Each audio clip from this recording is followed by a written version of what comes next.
Selamat pagi para netizen dimanapun kita berada, salam inspirasi bagi kita semua ya.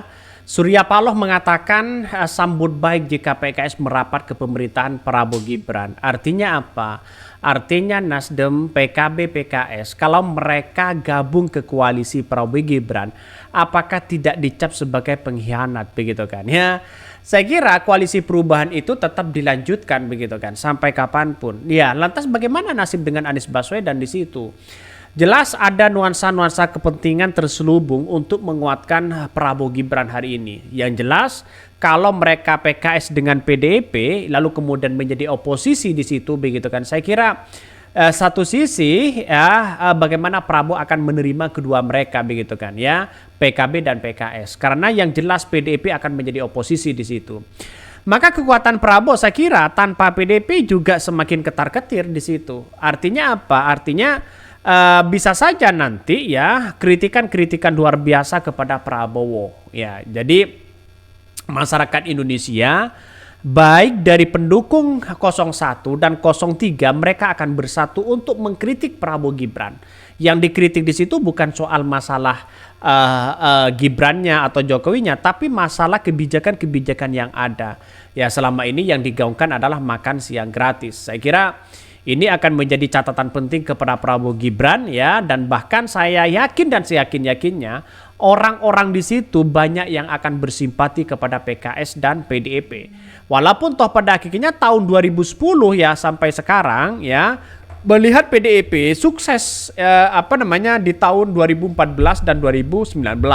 Mereka sukses ya menjadi oposisi begitu kan ya, lalu kemudian berkoalisi mengusung Jokowi, lalu kemudian mereka pertama adalah di DPR menjadi penguasa. Ya, terus kemudian lambat laun ya tambah tahun 2023 semakin dipreteli oleh Jokowi pada waktu itu. Saya kira ini yang akan menjadi catatan penting di situ. Maka komentar-komentar netizen banyak yang mengatakan begini, ini ya, apakah tidak dicap sebagai penjilat ya? Revolusi mental ini bagaimana? Urus partai sendiri Pak Surya Paloh, biarkan PKS tentukan sikap. Oposisi juga bagus katanya begitu kan ya. Jadi artinya apa? Artinya selama ini nuansa-nuansa partai Nasdem dan PKB nampaknya ingin merayu PKS untuk bergabung ya kepada koalisi Prabowo. Padahal koalisi Prabowo ini sudah banyak yang menolak di situ, baik PKB, baik Nasdem, baik PKS begitu kan ya, banyak yang menolak. Tetapi Prabowo ingin punya kekuatan yang sangat super sekali di situ begitu. Jadi artinya apa? Artinya kalau ini benar-benar terjadi begitu kan ya, PKB dan Nasdem lalu kemudian tidak menjadi koalisi, menjadi oposisi, oposisi punya kekuatan yang sangat luar biasa. Maka saya berharap ya kalau perlu PKB dengan Nasdem tidak usahlah masuk kepada koalisi Prabowo. Kenapa saya katakan seperti itu? Karena nampaknya dia pasti dianaktirikan nantinya begitu. Kenapa saya katakan seperti itu? Karena nampaknya koalisi Prabowo sudah banyak yang menolak terkait dengan gabungnya PKB, Nasdem, apalagi PKS. Banyak yang menolak di situ. Buat apa gabung tidak ada keringat apapun? Apakah mau bergabung tapi tidak mendapatkan jatah menteri? Apa gunanya kepentingan-kepentingan itu begitu kan? Saya kira ini yang menjadi catatan penting di situ bahwa ya kalau bergabung Nasdem dapat apa, PKB dapat apa, ini hitung-hitungan politik.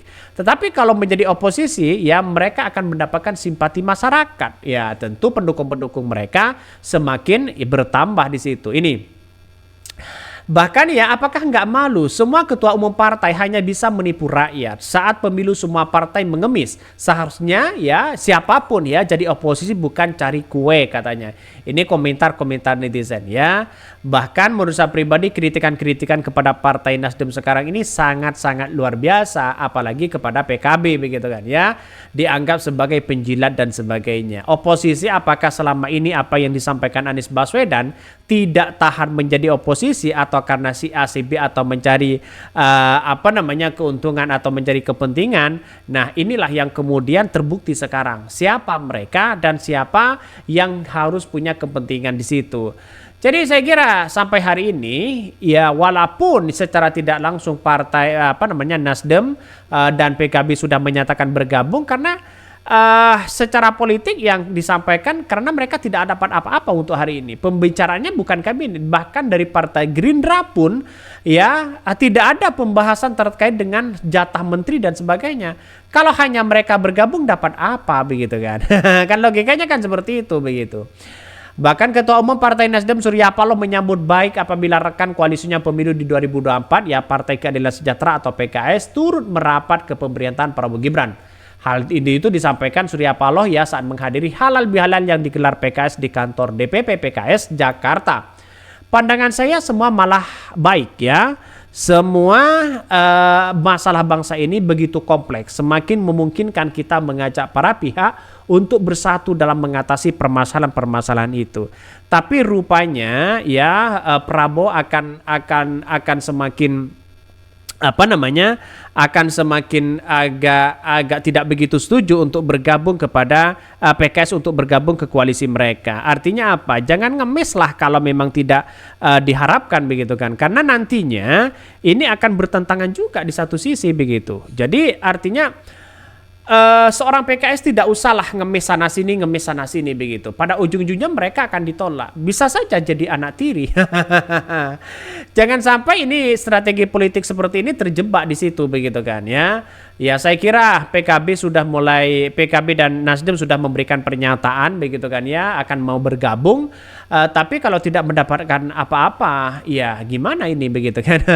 Padahal ini penting sekali di situ untuk melihat eksistensi ya sebenarnya. Kalau mau demi bangsa dan negara, saya kira menjadi oposisi itu juga demi bangsa dan negara. Mereka pro terhadap rakyat, terus kemudian mereka akan melanjutkan bagaimana nuansa-nuansa demokrasi yang ada begitu kan.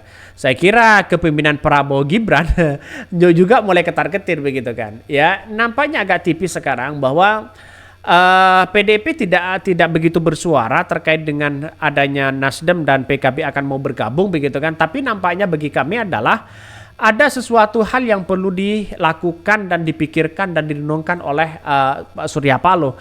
Karena nantinya kalau tidak dapat jatah menteri gimana begitu kan. Ya sangat-sangat disayangkan. Koalisi-koalisi dari Prabowo sudah banyak yang menolak. Ngapain ya mau gabung, ngapain mau gabung dan sebagainya. Jadi politik kita sudah tidak menghiraukan soal itu begitu. Maka dengan adanya seperti ini ya menjadi oposisi itu saya rasa lebih terhormat daripada ya menjadi koalisi. Karena tidak ada keringat apapun di Prabowo tiba-tiba mau gabung. Dapatnya dapat apa coba? Nah itu yang harus kita pikirkan. Mungkin itu ya yang kami sampaikan ya tonton terus channel Khodari Podcast Rakyat ini karena ada berita-berita menarik dan viral setiap harinya. Salam para netizen, salam inspirasi bagi kita semua. Jangan lupa di subscribe channel YouTube Khodari Podcast Rakyat ini.